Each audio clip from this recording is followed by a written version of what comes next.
కూర్చోండి కూర్చోండి.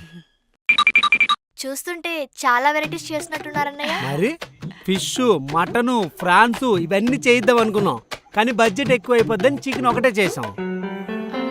అంజు, అన్ని సమానత్వంగా వడ్డించు, మీరెవరు మొహమాటం లేకుండా తినండి, సరేనా?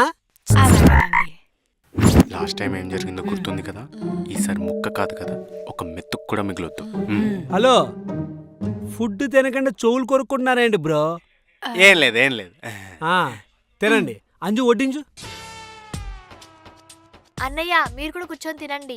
అంటే అది మా ఇంట్లో యాక్చువల్లీ రూల్ అండి, అతిథి దేవో భవ. మీరు తిన్నాకే మేము తింటాం. నైస్.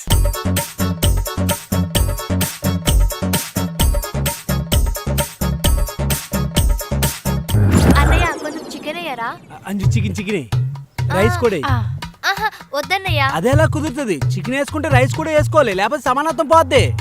అంజు అమ్మో, వీడిని అడిగే బదులు నేను వేసుకుంటా.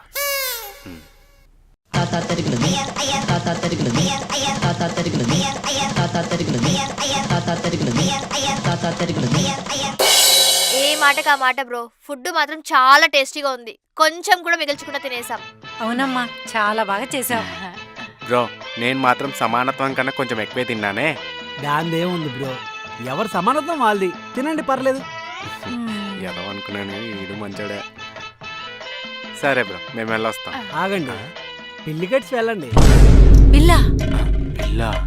బిల్లా?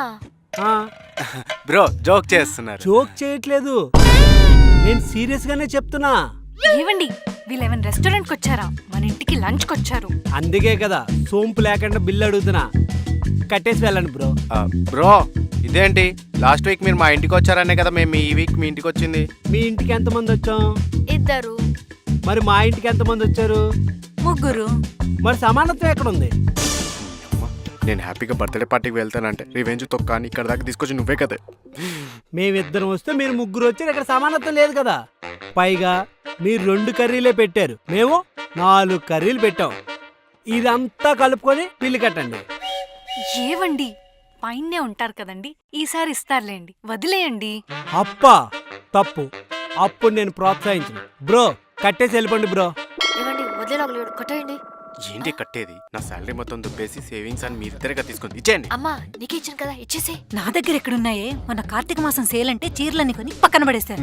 ఎవడన్నా పక్కన పడేయడానికి చీరలు కేజీలు కొంటారా?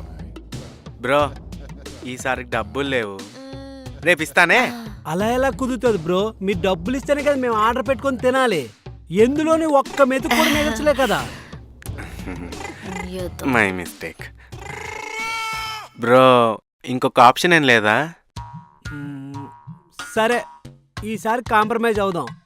ఇప్పుడు బిల్లు కట్టకపోతే రెస్టారెంట్లో ఏం చేస్తారు? అంటే ఇప్పుడు మా ఆయనతో అంటు తోమిస్తా అంటున్నారా?